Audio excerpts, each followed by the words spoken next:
The following podcast is brought to you by the Johners Podcasting Network, found exclusively at WrestlingWithJohners.com.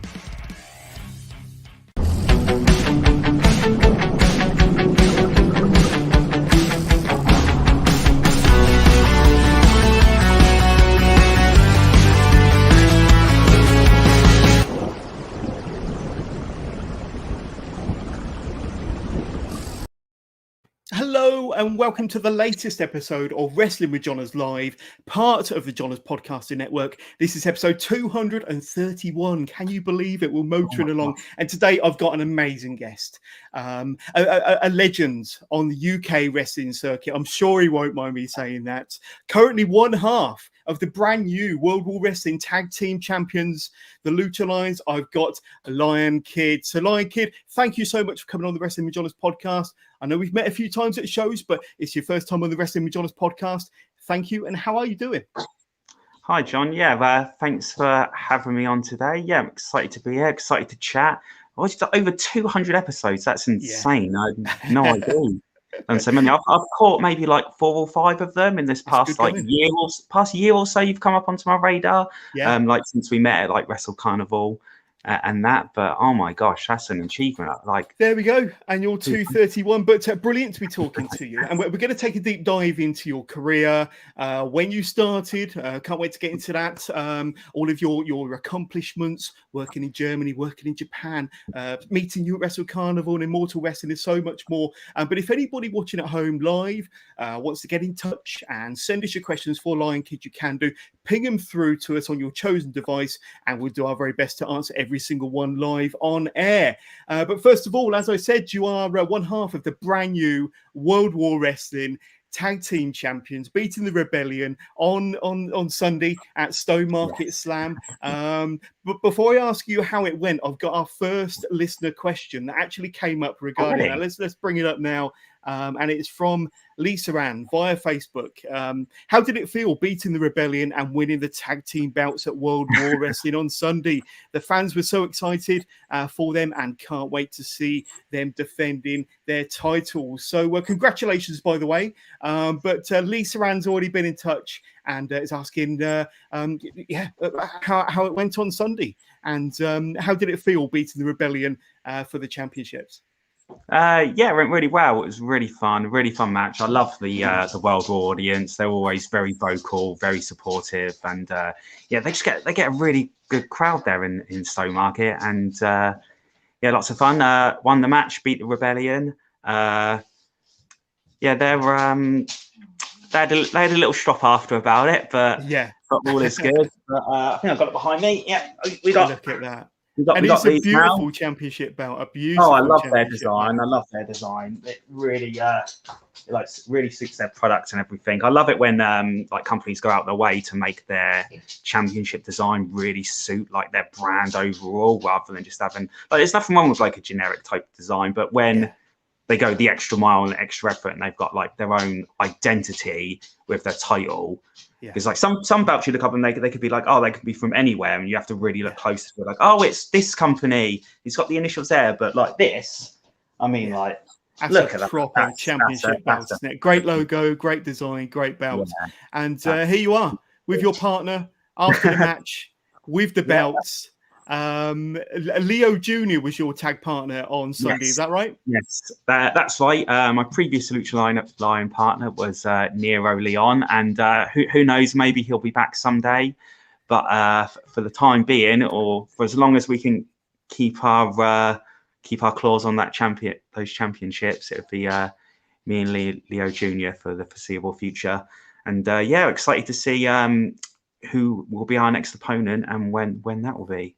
Well, who knows? And with the Rebellion throwing a bit of a strop after the match on Sunday, they might be after a rematch. I'm sure they'll be looking into their contracts and seeing if there's a rematch clause there. Who knows? But thank you, Lisa. Certainly Lisa Ann, for sending in the questions. Funny thing is, came up on my feed earlier. They've today would have been them holding the titles for 2 years. So I kind of love the idea that we beat them just before they reached the 2-year mark. That's got a sting, hasn't it? That's got a extra little salt in the wound for them. Poor guys. They're definitely going to be chasing you for them titles. But we spoke a little bit off air, Wade, and I said to you, you've been in the, it was 2022 marks your 18-year anniversary in the business. Now you were going to shed a bit of light into that, weren't you? Is it 18 years? Is it more? Is it less? Tell us when you started. It's definitely less, because I don't know. I've got this. It's a bit of a, like, not to be negative, but it's a bit of a pet peeve of mine when you like speak to someone and be like, "Oh, I've been like doing this for 10 years, but it's been like very on and off." So if you like, I had my first ever match as like a trainee in like the end of 2003, but then I didn't do another match for another 6 months. So do you count that? And then the whole world has had basically a year and a half off wrestling. So that should take away off the 18 years. I had points in my career where I've been injured and out for 6 months. I was out for 3 months. I was out for like a year at one point with an injury. So it's just like how long is it really? How do you judge that really? I don't really know, but I don't like to say I've had 18 years experience, because not 18 years solid years, like I say. There's been moments in between that's disrupted that slightly, but including the year and a half off with the pandemic. But when I introduced you as a UK wrestling legend, and in my mind you are, and I think in a lot of people's minds you are, because of your longevity, because of what you've achieved, because of who you've wrestled, where you've been. When people describe you as a wrestling legend, how does that make you feel? How do you react when they call you a legend in the business? I don't know. It's kind of you and everyone else to say if that's the way they feel. I don't know if I necessarily feel that way. But I don't know. I really don't know. You're more than welcome to call me that if you like. I'm sure it's quite humbling and maybe a little bit embarrassing at the same time, but in my books, definitely, and from what I've seen, most definitely. But I want to take you all the way back, if I can, to when pro wrestling first came into your life. We said a moment ago that wrestling's been in your life as a pro wrestler for about 18 years on and off. But when did wrestling come into your life as a fan? When did your fandom first start? Oh gosh, I was probably about 9 or 10 years old. Had some wrestling computer games was like my introduction to it. So I had games on the Super Nintendo and the N64, and so I just played the games to start with. And then one day when I turned on the telly, changed channel, and like, oh, wrestling's on the telly. It's like, oh, this is the thing of the game that I've been playing for ages that I really enjoy. So like watching it, I already knew all the characters' names, and I already knew all like the characters' moves and everything. So it was like really easy for me to get into it because I had the experience with the games first. But I wasn't like hooked on it until I started watching it, and I didn't want to become a wrestler until I first started watching it. And I have to ask, I mean, were there any characters that really jumped out at you? I mean, looking at you as a wrestler, you're very technical, high flying, but you're also quite a character as well with the mask and the Lion Kid character. Were you attracted to more technical wrestlers or the more character wrestlers, the more larger than life personas? Which one kind of did you gravitate towards more than anything? My favourites when I was a very young child when I first started watching was Chris Jericho and Tajiri. Jericho, I just thought it was. It's a short run where he was a babyface when I saw him, but I just thought he was very funny and like very entertaining and very charismatic, and I liked all his moves, and I just thought he was super cool. And I grew up doing a lot of martial arts when I was a kid as well. And in like all my classes in school, I was always the shortest one in every class. So I think that's the reason I kind of also gravitated towards Tajiri, because he was like this tiny guy who did kicks and martial arts, and I was like, oh, I could be like Tajiri when I grow up. That could be me. Yeah. I've just recently interviewed Tajiri as well. Didn't understand a word that he was saying to me. Yes, we're both about the same height. But a hilarious conversation. But I saw it come up on my feed, and I'm like, is he gonna kayfabe you and pretend he doesn't speak any English? And yeah, we did. Yeah, absolutely, he did. Yeah, he gave me hook, line, and sinker. But what was that light bulb moment for you when you thought, yeah, I want to try this wrestling lark. I want to kind of get into the business. And what was that inspiration that made you think, yeah, I kind of want to have a go at this myself? I I was so young. I was like maybe like 8 or 9, so I don't remember a specific moment. But the difficult part for me as a child is that I had no idea there was any kind of British wrestling scene at all. I thought there was just like WWF, and like I've heard of WCW, and I heard of ECW, and I vaguely heard there was like some wrestling in Japan and stuff, but I didn't know there was any kind of British scene. Yeah. Like I thought like I'd have to wait until I was 18 and then like try and move to America or something to make it happen. But yeah, like one day, I think I was about 13 years old. I was speaking to a friend at school who I knew was a wrestling fan as well. And one day he said to me, he was like, "I've been to wrestling training." And I was like, "No, you haven't." And he's like, "Yeah, I have. I've been to wrestling training. The school is just round. It's just round here." And I was like, I thought he was just winding me up because he knew I was a wrestling fan, and he knew like I wanted to be a wrestler. But I was like, "All right, go on then. When's the next session? I'll come round there with you." And yeah, it turned out there was a wrestling school like a 5-minute walk from my house, and it'd been there for years, and I had no idea. Really? Yeah, I've spoken to so many wrestlers that didn't know how to get into the business because there was no internet, say, I don't know, 20, 25 years ago. It was very, very rare that people, had the internet or had access to the internet. And you really did have to kind of search far and wide to find the schools. And then to find one right on your doorstep that you didn't know about.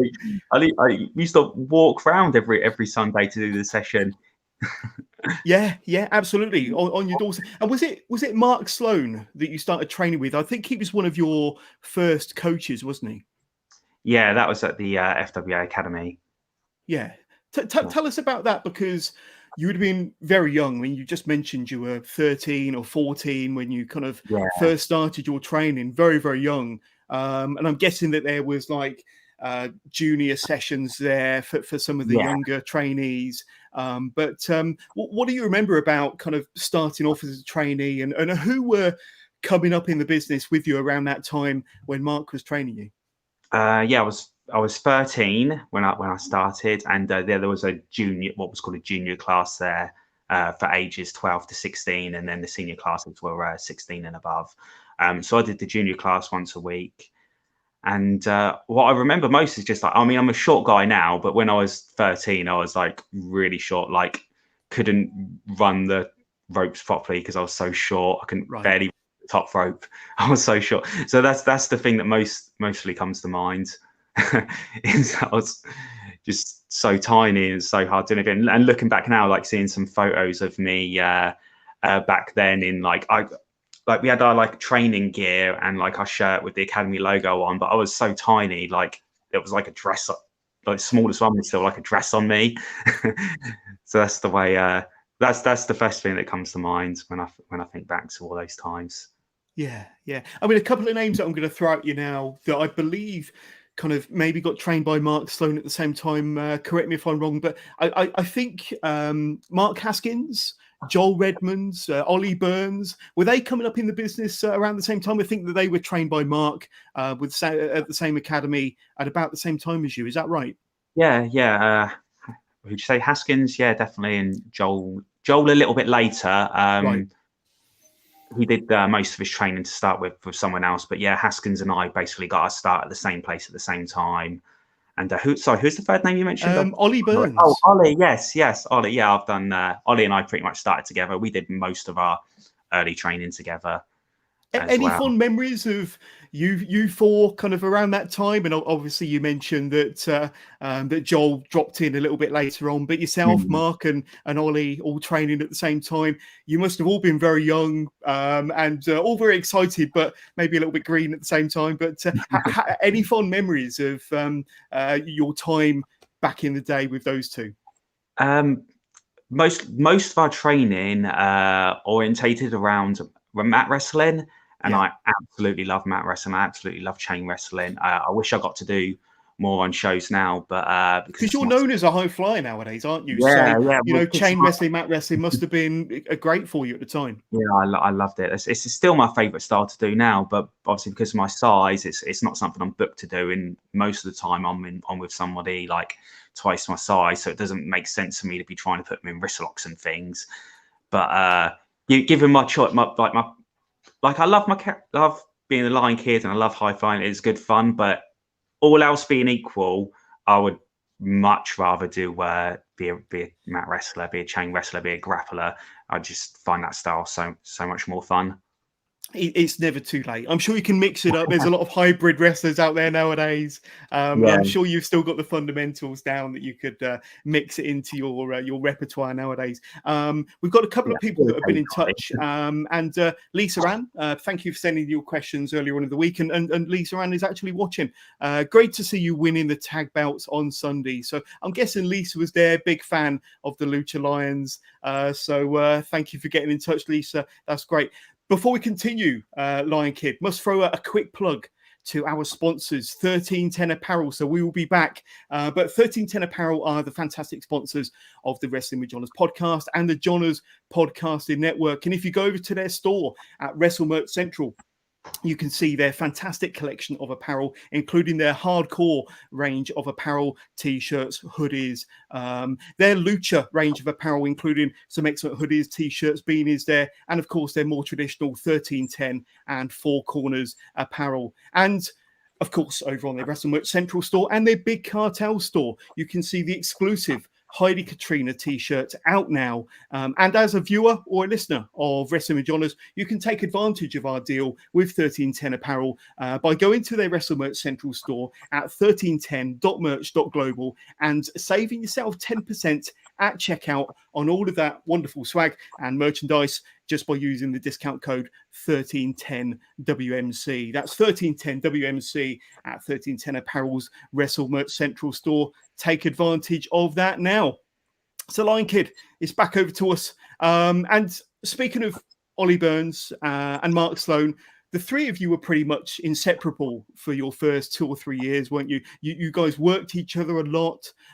You tagged together quite a lot as well. I think you're in a stable as well called Interrage or Enterrage. But that must have been a lot of fun back in those days, especially with Ollie and yourself being relatively new to the business. Mark Sloan obviously was helping to train you, was considered the vet or the experienced pro at the time. But you guys worked against one another and worked with one another quite a lot back in those first 3 or 4 years. That must have been a lot of fun between the three of you. Yeah, I was just kind of getting my start, getting on the road, getting on to shows and or not getting on to shows, but like traveling to shows, helping out, trying to get my face seen a little bit, just being present. And so if an opportunity came up, I was there for a potential thing. But yeah, it was a lot of fun. It was kind of like, it did really feel like the first step of my sort of career beginning, maybe before yeah, I don't know where I'm going with this. Yeah, that's all right. And, you know, you were still very young in the business. You're probably 14, 15, 16. And I'd say you're doing a lot of matches with Ollie Burns and Mark Sloan in the stable as well. But did you start working the holiday camps at a young age as well? What's your experience of working the holiday camps? And was it something that you've been doing most of your career? I have a lot of experience on the camps, as probably 90% of British guys do. Yeah. I did get a big part of my start was doing the camps. Haven't done them so much the last 5 or 6 years, but there was a long period where I was doing those like two shows a day, 5 days a week. Just for a young guy coming in, it's just like invaluable experience to get so much experience so quickly over just like one summer. It really like changes the way you think, and it changes your it's just to me there's no quicker way to learn than doing a run on the camps. And for any young guys coming up, I recommend get on the camps as quickly as you can. Because you know it's the repetition, isn't it? You know, 2 shows a day, 6 or 7 days a week, sometimes for weeks on end during a summer run. And you kind of pick up the fundamentals and you really learn your craft and hone your skills quickly doing the summer season or doing the holiday camps, don't you?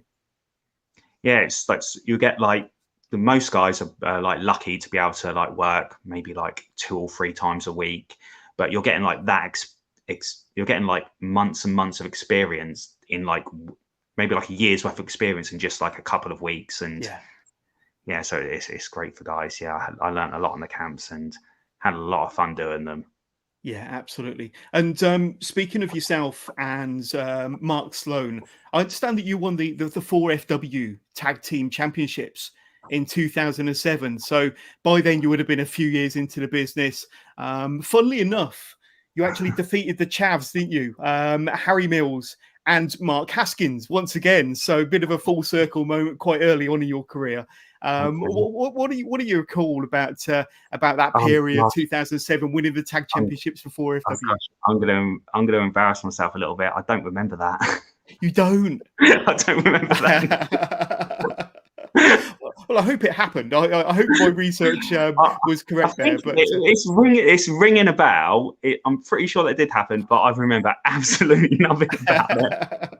But, you must have wrestled Mark Haskins, and I know that he performed with you and against you many times. And obviously, he's developed into one of the best wrestlers in the UK, one of the best wrestlers in Europe, if not the world. I mean, he's the complete package nowadays: character, technique, experience. But back then, I mean, did you see kind of seeds in Mark Haskins? Did you know that he was going to go to the heights that he has now? Yeah, everybody knew Haskins was like, out of all of us that was training together, like if any one of us had to put money on like just one of us breaking it through, we would have all said Haskins. Really? Like, yeah, definitely. Like his charisma and his character and his selling and his promo skills were way above what we were doing. It just seemed to come very natural and very quickly for him. Yeah, we all knew Haskins was going to do well. There was never a question with that. And the following year, I think you had your first taste of Germany, didn't you? I've got it down as 2008. But November 2008, it was I think it was a wXw / Shikara kind of crossover show back in 2008. And it was the World Tag Grand Prix. And you went over to Germany. I think it was probably for a couple of nights, couple of back-to-back dates with Joel Redman. Do you remember that? Yes, I remember the shows. Did I tag with Joel or Mark on those? I think it was Joel in Germany, but your first tour of Germany, that must have been a thrill to have been invited, especially with a company like wXw and Chikara, a bit of a cross promotion thing there over in Germany. But that you must have been thrilled to have been invited and to have taken part in such an event. Going abroad, it was like maybe the second or third time I'd been abroad for a show, and like wXw, like all the British guys talked up wXw as being this big amazing thing, and it absolutely was. Yeah, it was so cool being out there. It was so much fun, and I was so young as well. I think I was only maybe like 17 or 18 at the time. And just for somebody to want to fly me out to another country to perform for them, that's like, if at no other point you could say like, that was probably like one of the first points I felt like I'd be like, yes, okay, I'm now a professional. If somebody's flying me to a different country, this is like, I've achieved it. I'm a professional wrestler. And I remember that being like one of the first points I really felt that way. And it was really cool. Yeah, because I think you was invited again for the next couple of years. I've got a couple of things down here. You went back in 2009. Now this was with Haskins when you faced PCO and DJ Marcelo. Do you remember much about that? That the following year when you got invited back with Haskins? I have. Oh gosh, I've been dropped on my head too many times, mate. That's all right. Like I did maybe like 4, 5, maybe 6 times, 6 mini tours, mini weekends of Germany, and like they were so longer, they've all kind of like blurred into one mess of random memories. I remember teaming with Haskins, because I think there was a plan for us to be like a team, like long term, and for them to Felix out there wanted to build us up as like one of his main teams, but like other opportunities for me came up and I ended up pursuing them instead. But those were good times, but I wish I had better memories of them. Like, well, the only match that I really remember the most, and that's just because I I got to work with Brian Danielson in a match. So I remember that one just because it was Brian Danielson. But it was this one here, wasn't it? TJP, yourself, yes. Brian Danielson, 2010.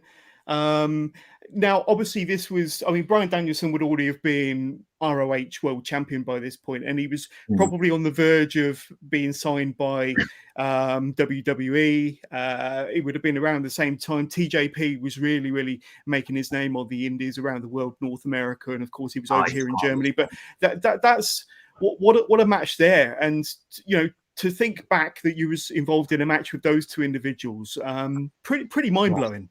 Yeah, so that was a round robin tournament in one night. So I got to work them both in singles matches in one night.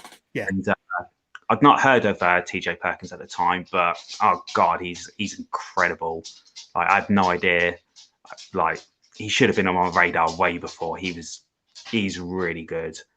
And yeah, Danielson. So at the time, so if you remember, they did the Nexus gimmick in WWE. Yep. I think they were called the Nexus. The yellow and black armbands, and Danielson was a part of that team. Yes. So if you remember, there was an instance with him on a show where he lost his job. Roberts, when he choked Justin Roberts out with his tie.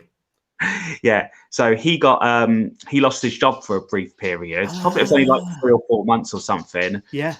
He was like on the indies for 3 or 4 months. And that was the period of time when I was booked in a match with him. So I was like super pleased to have that opportunity because I knew it wasn't going to be long and he was going to be back again.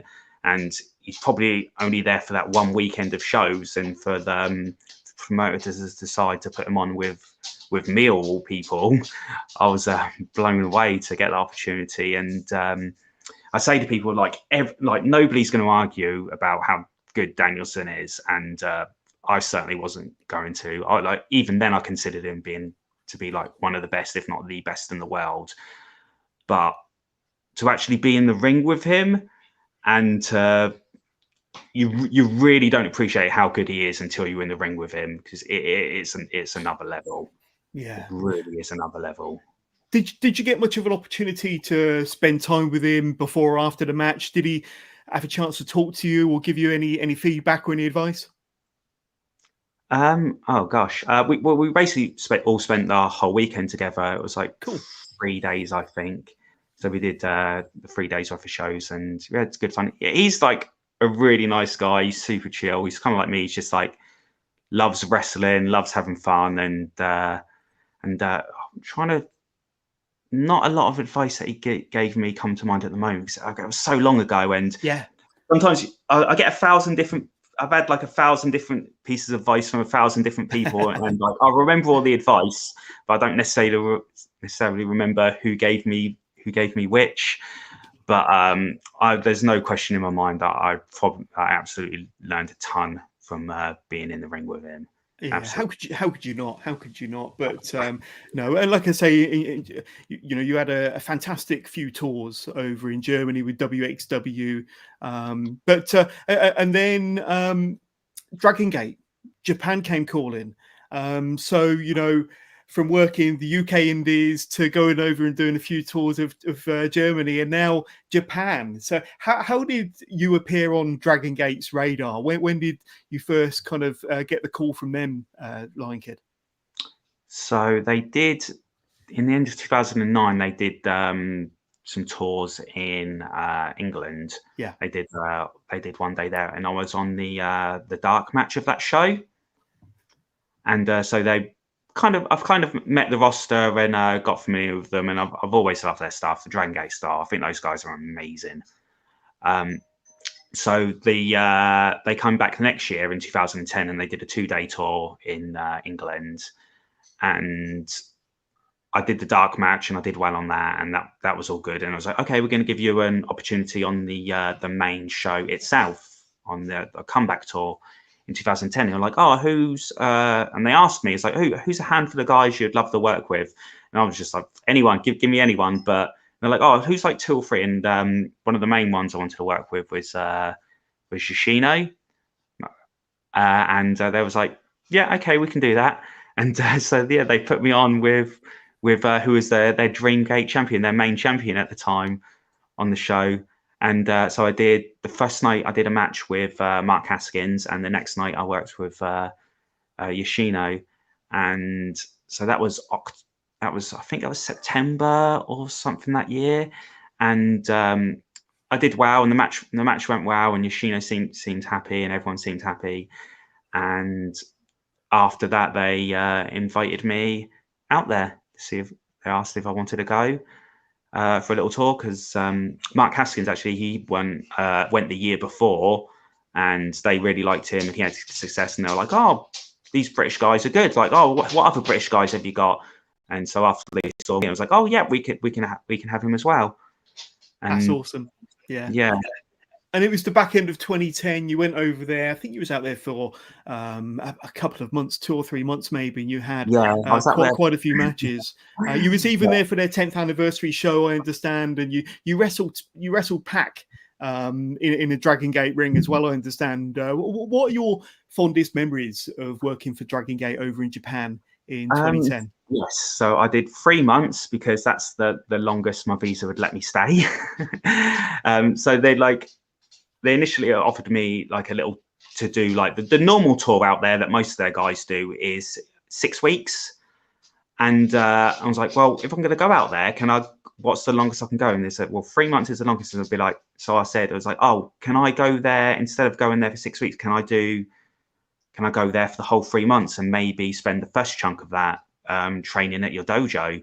And they were like, yeah, sure, absolutely. And so I got to train for like a month or so in their dojo before doing some matches and some shows with them. But yeah, oh gosh, I had so much fun out there with those guys. And yeah, I got to work with Pac, who is incredible, and got to work Shingo and CIMA and Tozawa and BB Hulk. I got to work almost their entire roster I got to work with. And yeah, it was incredible. I never expected to get like such a big opportunity to work with them all. I thought I might like get for a handful of matches, maybe just work some of their younger guys that are coming up, and I did get to do that. But they also put me on with like all their main event guys as well, which I like was not expecting. So that was like super cool. I was super blown away with that. And yeah, those guys are amazing. Those guys are amazing. And you mentioned about the training, the first month or so you was there training in their dojo. And you kind of hear of Japanese wrestling dojos being kind of really, really tough, really, really hard on the body, long hours, as the young boys or whatever. But what was your experience of training in the dojos? Did you find it more grueling than training over here in the UK? I can tell you now, John, every single story you've ever heard about any Japanese training school is absolutely true, and there is zero exaggeration. Wow. To any of it. Seriously, there's like, obviously I heard a lot of stories before going out there, but I was just like, this is such a huge opportunity. I have to jump at it. And oh my gosh, like the conditioning, if nothing else, the training, yeah, they pushed you to the absolute limit. They really really make sure you're working hard, whether you want to or not. Yeah, absolutely. What about the Japanese culture? Did you embrace the culture while you was out there? Did you do much sightseeing? Did you kind of embrace the food and the lifestyle while you were out there for 3 months? Like I tried to, but there wasn't like a great deal of time for that. Like I spent the first part, I was pretty much training in the dojo the entire time. Yeah. And the dojo is basically in the middle of nowhere, so you'd have to get like a train for 2 hours to basically like do anything or see anything. It was just like fields and forests and mountains surrounding me in every direction. But once we got on the road a little bit, and I got to see like more of Japan and more of the places, and it was mostly just restaurants. Like we all get pack on the tour bus, we go do the show, and then there'd be like a sponsored paid for meal at a random restaurant after. So I got to try a ton of food out there. So that was all really cool. Awesome. Mm-hmm. And your relationship with Dragon Gate continued because they continued to tour, didn't they? The UK, 2011, 2013, 2014. But 2014, now correct me if I'm wrong, but I think you had a triple threat match, a four-way match. It was yourself, Rich Swann, Uhaa Nation, and Will Ospreay. Another incredible experience, another fantastic opportunity. What do you remember about that match, especially being in the ring with, three big names, some international stars there, Will Ospreay that's on his way up? That must have been a great opportunity. Yeah, that was super cool. Super cool working with those guys. Yeah, they were really fun, and they're all like super talented, and it was clear they're all going to go on to do great things. Like, as you say, Will was just coming up now, and to think about where he's cut, what he's gone, and what he's done since then, it's just insane. And Uhaa, Apollo Crews now, he's obviously doing incredibly well. And it was a super cool match, super fun. And you won the match against those awesome names, didn't you? I'll have to take your word for him. Well, according to my research, you did it. So whether you did or didn't, my research says you did. But no, okay. I'll trust you. A brilliant experience. I remember the match. It was cool working with those guys, and I did enjoy working with them. But I don't remember. Yes, I won. Yes, I won.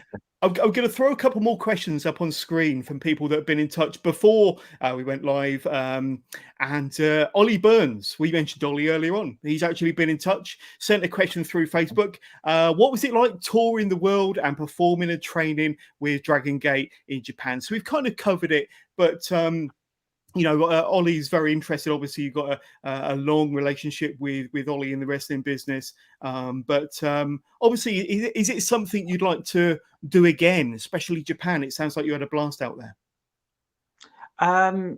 Maybe eventually. I don't know. Like, as Ollie alluded to, I have traveled to a lot of places. I've probably done like more than a dozen countries now.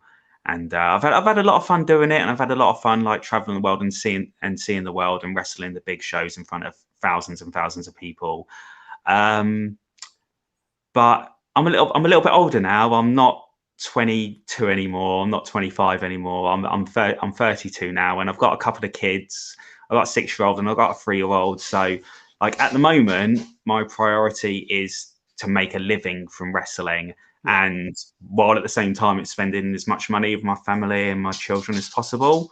Yeah. So if I'm able to do that while doing shows that are effectively on my doorstep, then that would be my preference.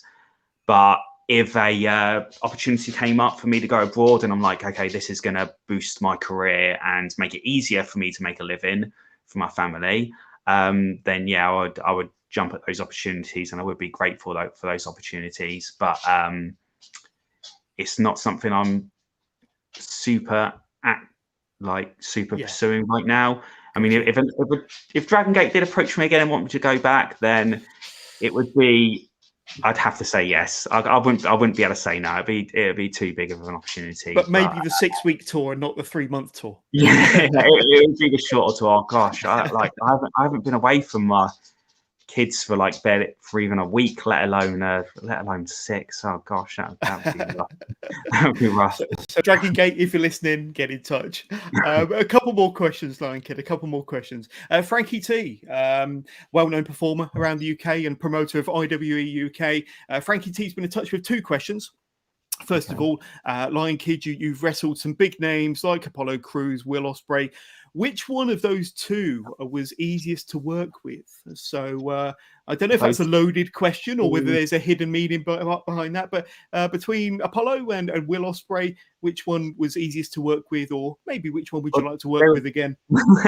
That's hard. They were both in the same match, so it's kind of hard to judge. Does it mean does he mean just out of those 2 specifically, or in general? I think so.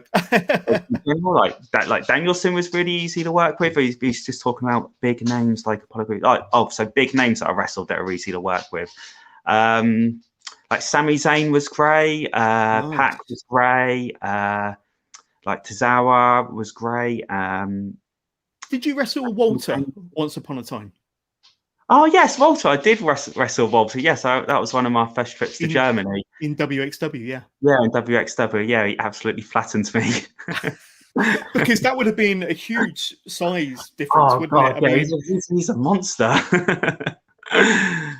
Yeah, that was a really fun match. I think like at the time, or maybe he still is, I don't know, but at the time he was like a big like undefeated guy. Yeah. So like nobody expected me to win or stand a chance. So anytime I did come up and like really fire up, the audience really came with me. So yeah, that was a super fun match. God, I forgot I worked with Walter. Yeah, that was a fun one. And you've worked Doug Williams a few times as well, haven't you? Legend Yeah. of the business. What's it like working Yeah. Doug? Because once again, we spoke about, you know, technicians in the ring. Doug is the ultimate technician, isn't he? Yeah, Doug's incredible. Like I've worked Doug probably like 4 or 5 times now, maybe a bit more. I forgot about like the British guys.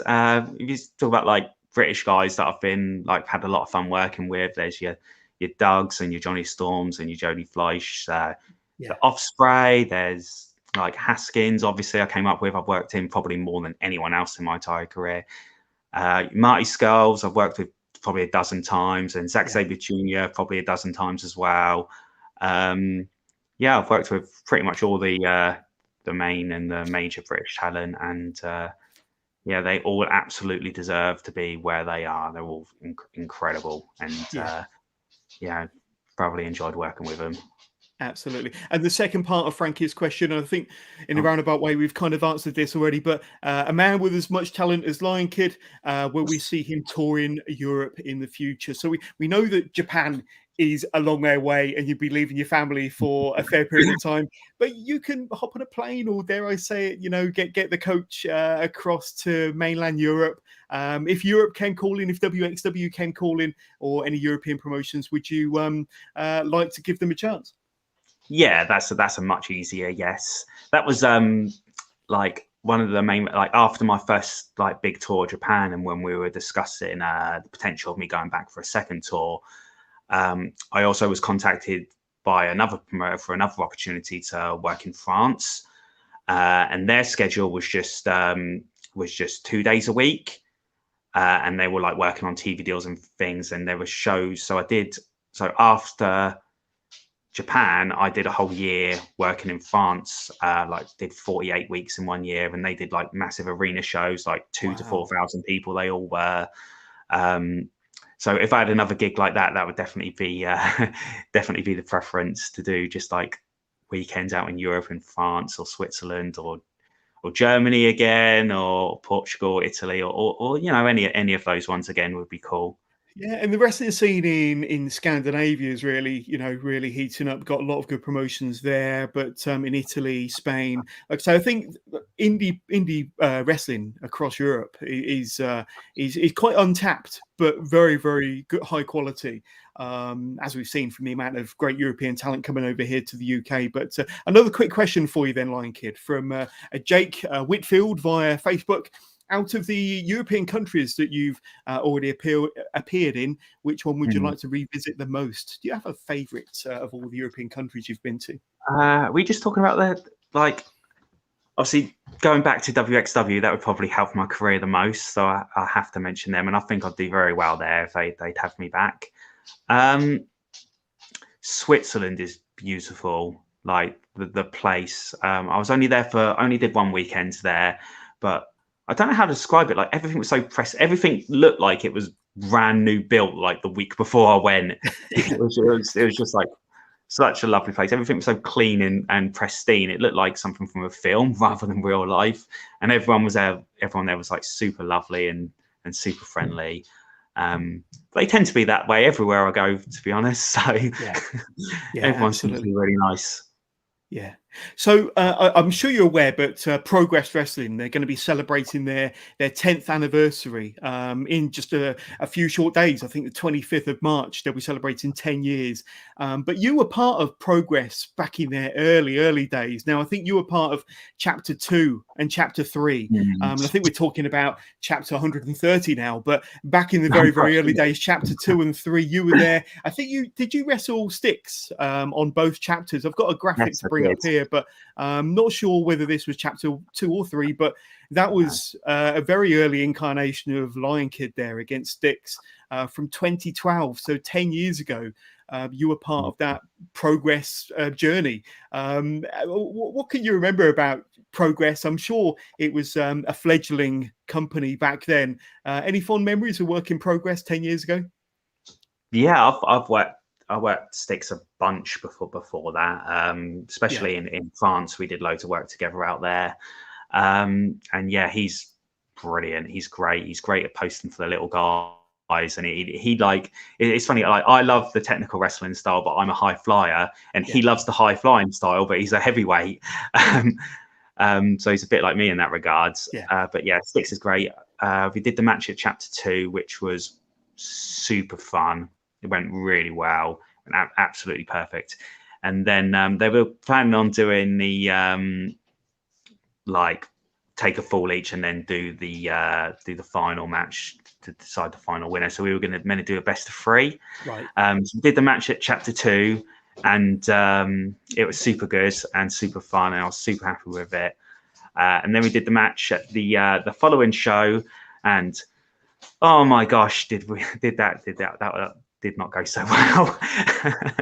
it just goes to show, like, even like no matter where you are in your career, you're always fighting for the next opportunity. The next opportunity is never guaranteed. And I really learned that day, because after the match at Chapter 3, I think it was, with Styx, didn't go so well. They didn't have me back again. There we go. But you had, at least you can say you've had your Progress experience.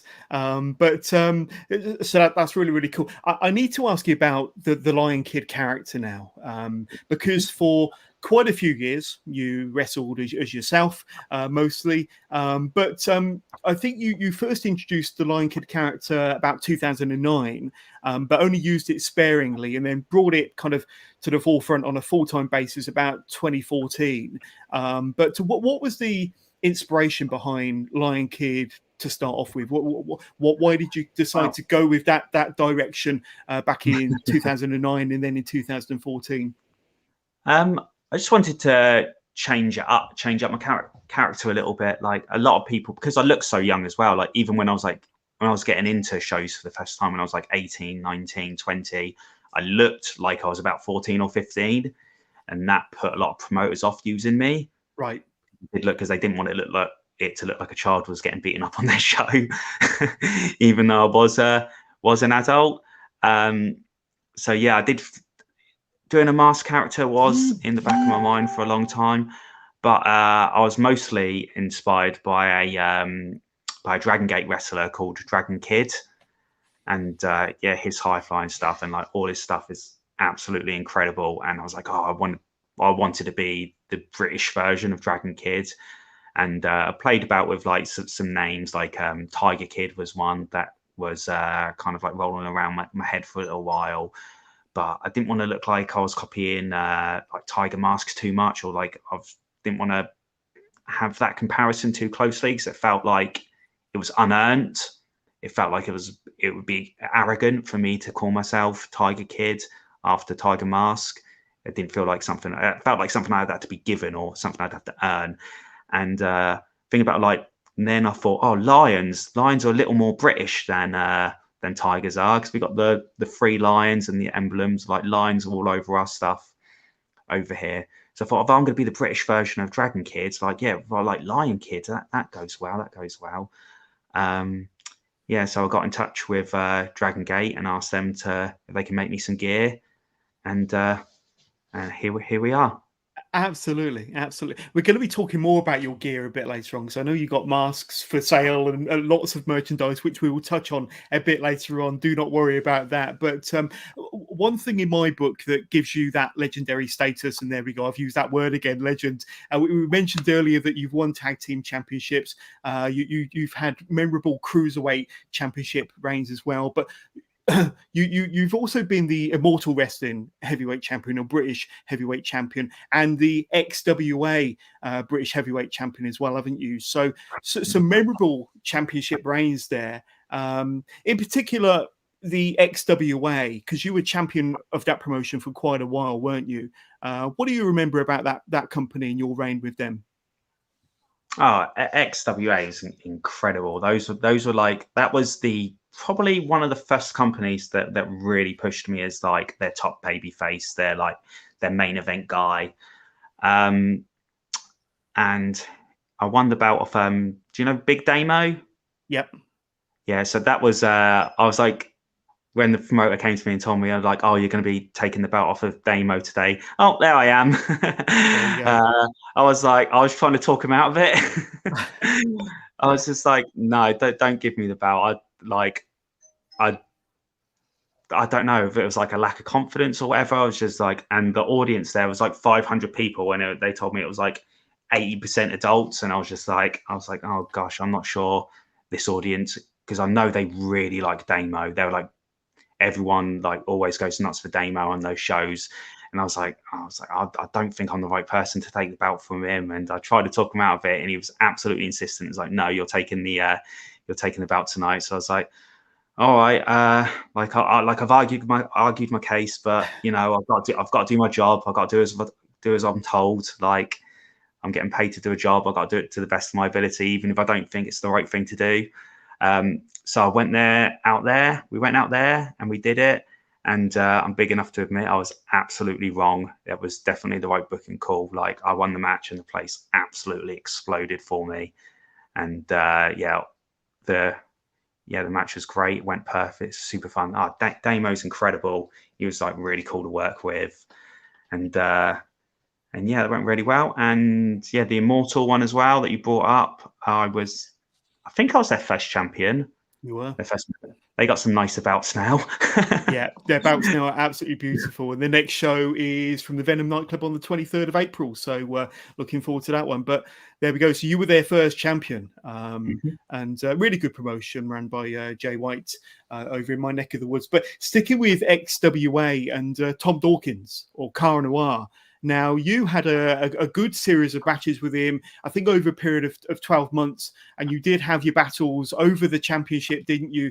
I think firstly, when he was just Tom Dawkins, and then eventually he kind of metamorphosized into Cara Noir. Yes. Throughout that 12 months. But you had a series of matches with him. I'm guessing you know Tom very well, and you kind of saw the beginnings of an early Cara Noir. But tell us about your time wrestling Tom and Cara back in the XWA days. Yeah, Tom was great. It was probably like my second. That was like the first like main event feud I did for XWA. And yeah, Tom, Cara, he's great. I loved working with him.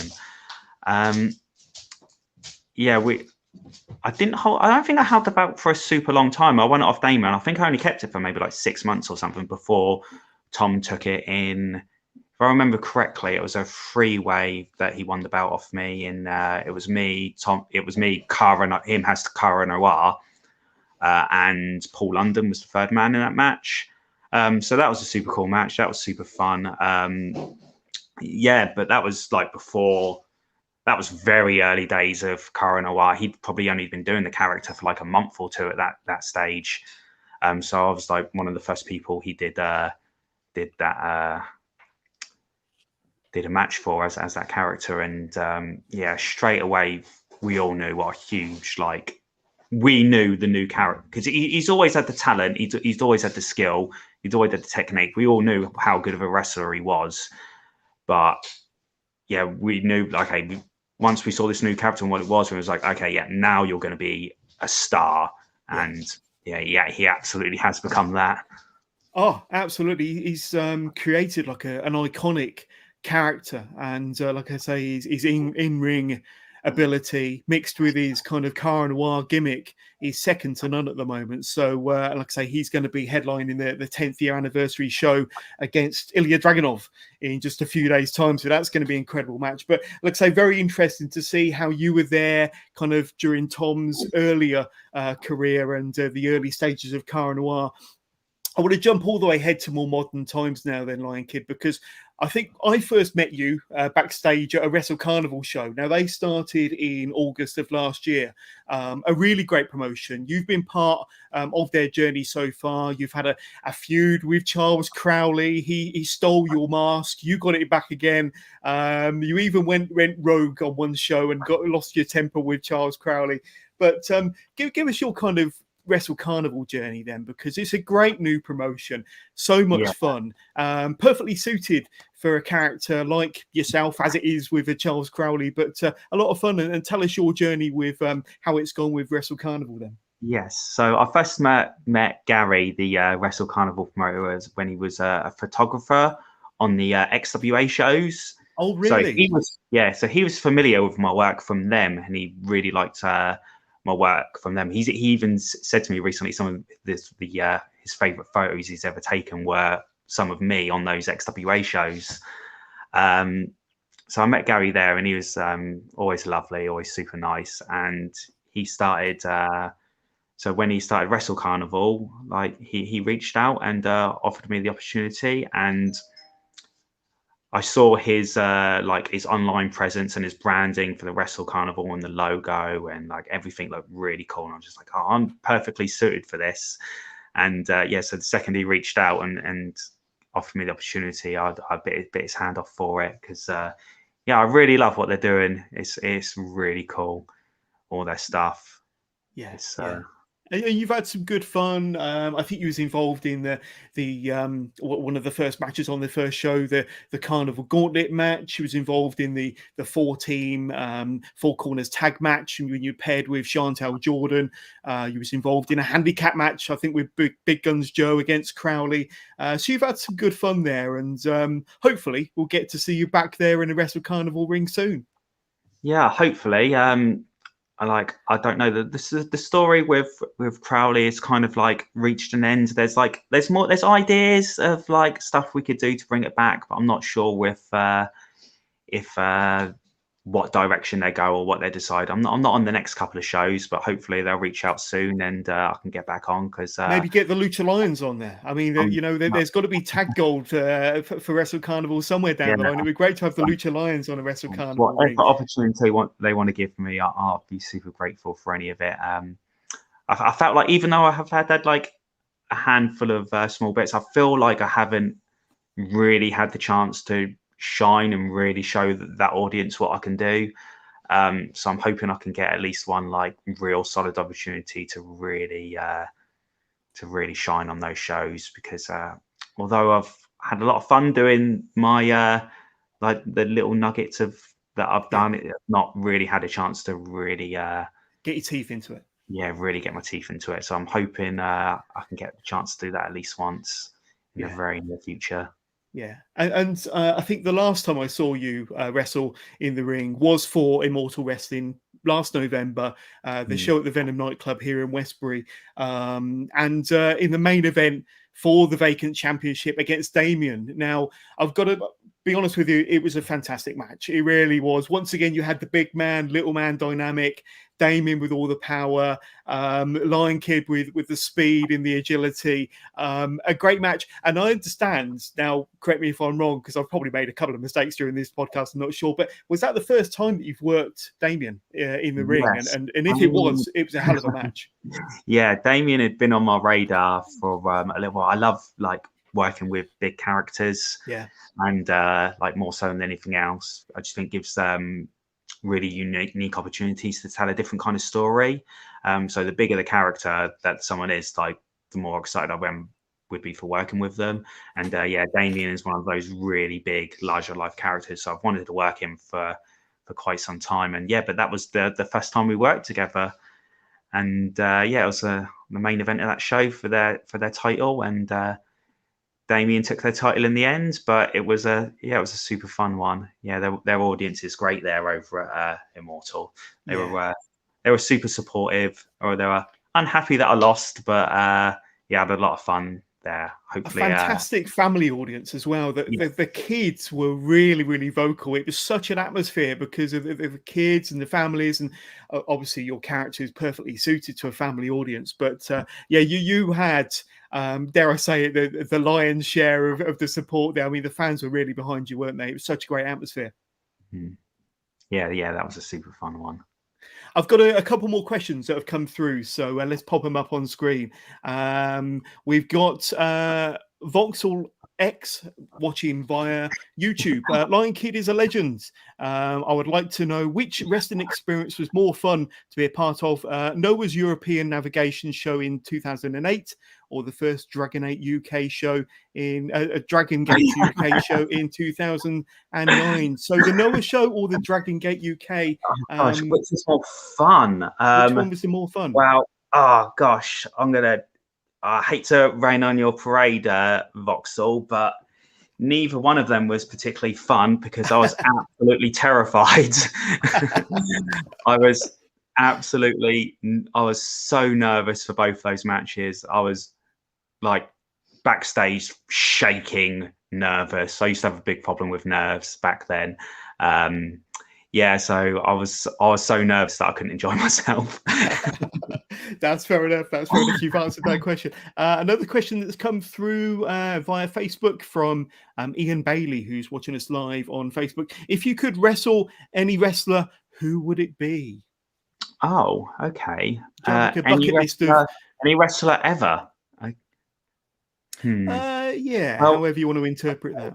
I guess there's a few ways of answering this, because I think either Chris Jericho or Tajiri would have to be on the list, just because it would be surreal to wrestle like two of my childhood favorites.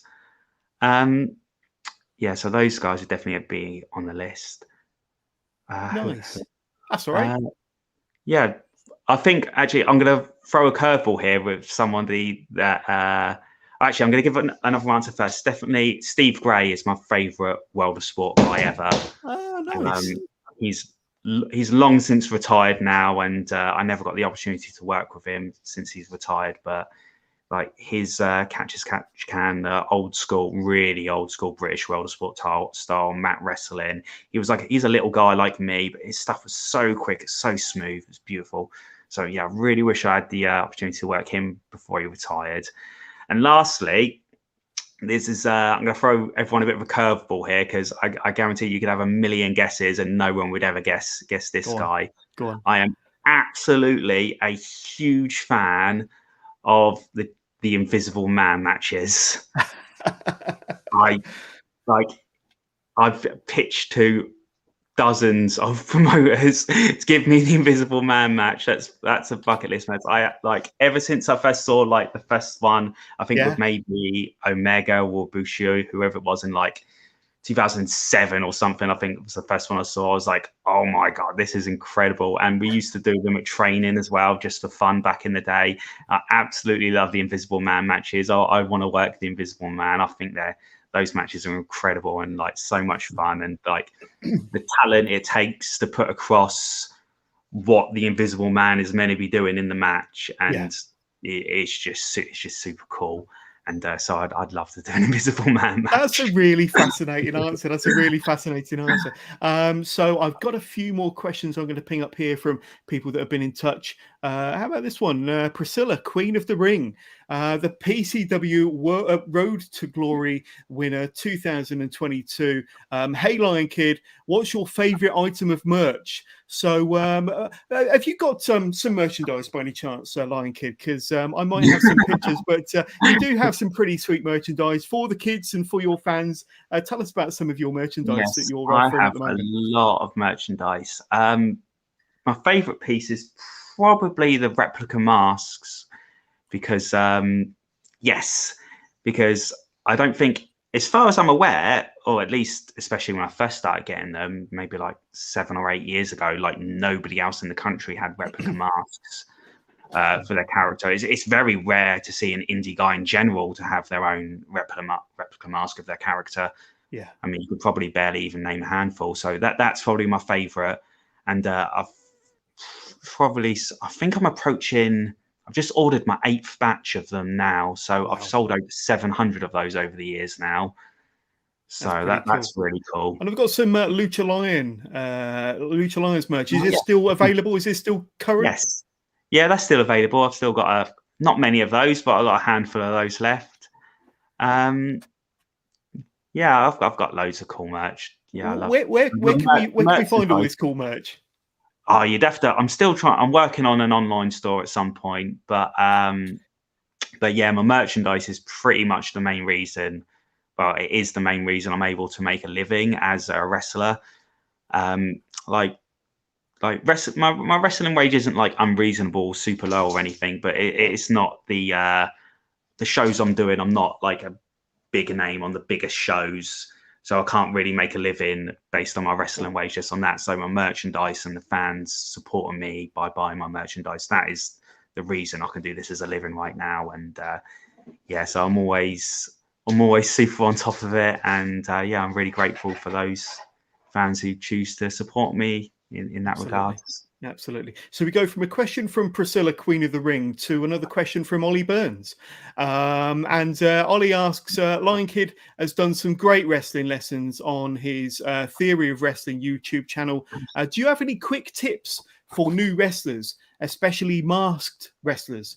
So if there's any kind of wannabe wrestlers out there or people just breaking into the business, any quick tips for any youngsters, and especially if they want to wear a mask in the future?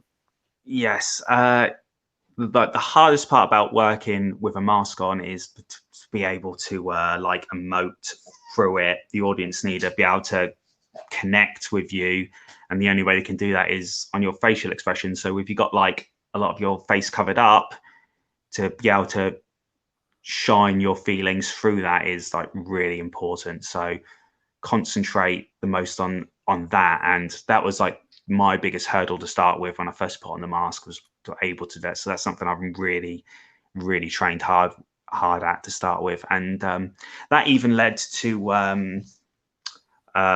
I think that might have been one of the, I was saying that I alluded to a minute ago, like about the opportunities I got in Japan. So when they gave me the opportunity to go out there, and I did the first handful of matches with them, they wanted me without my mask. It's like, oh, we've got loads of masked wrestlers, but we've only got one other British guy. Pac is our only British guy here at the moment. So you're more valuable to us as a British guy because you're more unique as yourself rather than as a Lion Kid. So I was like, okay, that's fine. I'm just happy to be here and have a job. And I think because I wore a mask, they assumed in a roundabout way. I spoke to who was promoting and booking them, who was their booker at the time, was Genki Horiguchi. And he said to me after my match, he said, because they mostly knew me as a mask guy, they thought that my facial expressions wouldn't be so good, because I guess that's a bit of the thing. People cover their face up so they don't have to learn how to sell. So when I took my mask off and they saw that I was able to sell, they were like super impressed, and that like led to me doing more and more for them. So yes, guys, starting out, like, you can learn all your moves anywhere, but like to be able to sell, to be able to elicit an emotion from the crowd, to be able to work the crowd, that's the thing that's going to make your career, not any one move, not any sequence, not anything like that. You got to work on your promos, you got to work on your facial expressions, you got to work on your selling. Like, that's the stuff that's going to lead to your biggest opportunities. Absolutely. And we've spoken about throughout your career about you tagging with various people, tagging with Mark Sloan and Ollie Burns and Mark Haskins and various others, Joel Redman. But another question that came through, or has come through, by one of our Facebook viewers: if you could tag with anyone, who would you like to tag with? Who would it be? So, I mean, there's a really good young crop of British UK talent at the moment. Anybody in particular that you'd like to? And I don't want to upset your current tag team partner. I mean, you've only just won the World War Wrestling tag titles. But if there was anybody that you'd like to tag with sometime in the future, anybody that's on your radar? Oh gosh, I've never thought about that before. I don't know. I'm going to throw you a name. I think Okay, that go on. you would tag really well with Joe Lando. Oh yeah, Joe. Yeah, Can Joe's you great. imagine you two? Yeah, I really That would like Joe. be pretty sweet, wouldn't it? But He's definitely like out of all the guys like coming up, like the next crop of young guys, he is definitely one that's caught my attention more like he's definitely a standout guy for me. He's someone I've 100%. got a close eye on. 100%. And I think we've got one final question that will wrap up this podcast. Let's just quickly grab it here. And it was sent in yesterday via Kate Zander via Facebook. What is the one thing you wish you could tell yourself at the start of your career? With everything you've gained, all the knowledge, all the experience over the last 18 or so years, if you could go back in time and give your younger self some advice, what would it be? Oh, just one thing. Oh my gosh. I'm sure you could give that the younger Lion Kid many bits of advice, but anything that jumps out in particular. Oh, relax. Don't be so nervous. Yeah. Relax. Yeah, my nerves my nerves really almost not killed my career, but they really stifled my career before it even got started.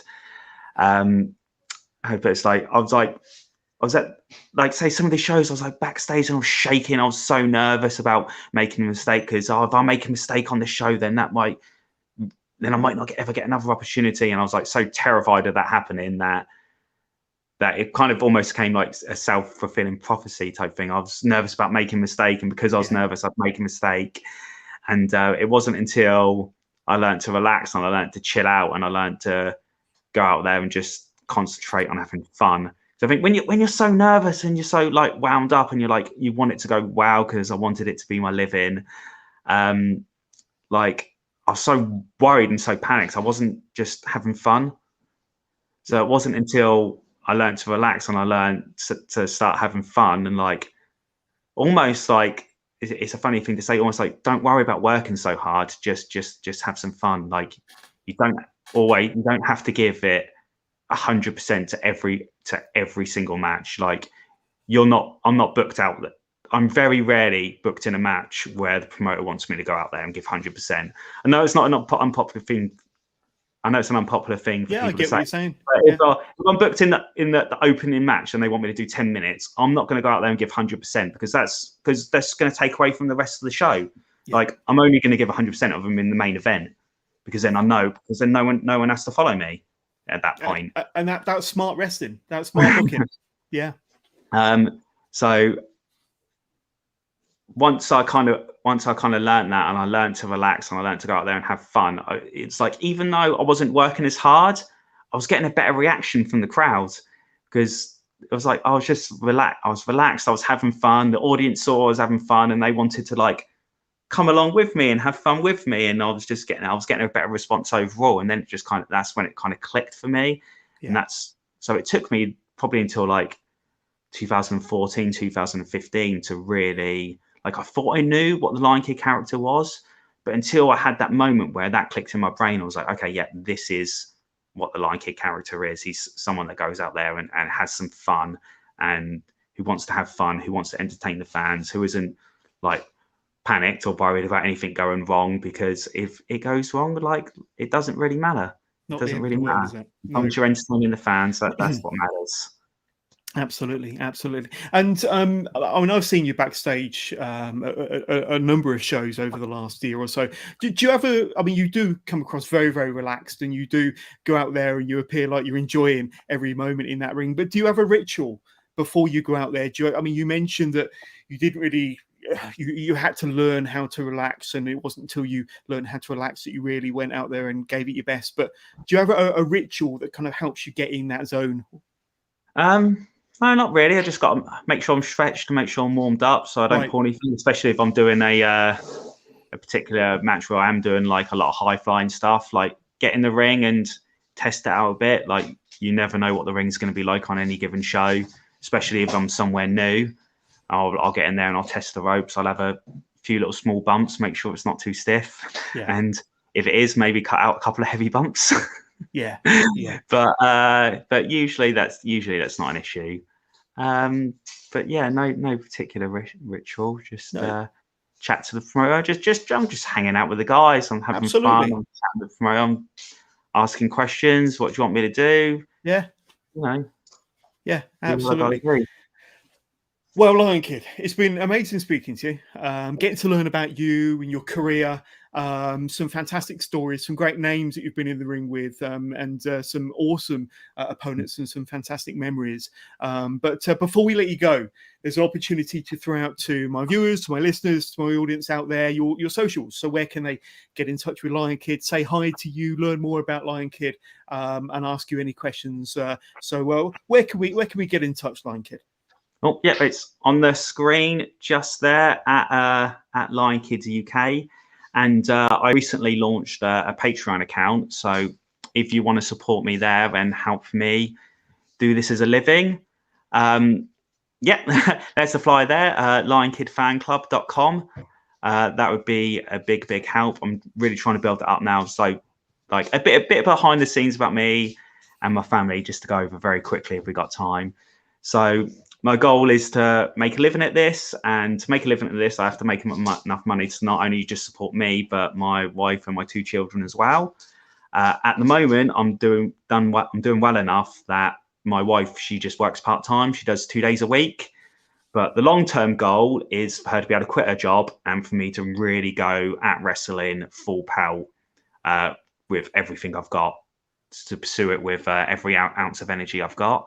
Yeah. And the terrifying thing about doing that, about being the sole bringer of income in the household, for a lack of a better term, is that if I ever get hurt, then we'll be in a bit of trouble with no money coming in. So like the Patreon, the lionkidfanclub.com, that's a way that could potentially mitigate some of that risk, to have a little bit of money coming in every month. Yeah. So if you're a fan out there that wants to support a young British guy trying to make a living, trying to support his family, lionkidfanclub.com, that's a excellent way to do it. And I'll be super grateful for you to check it out and decide if you'd like to.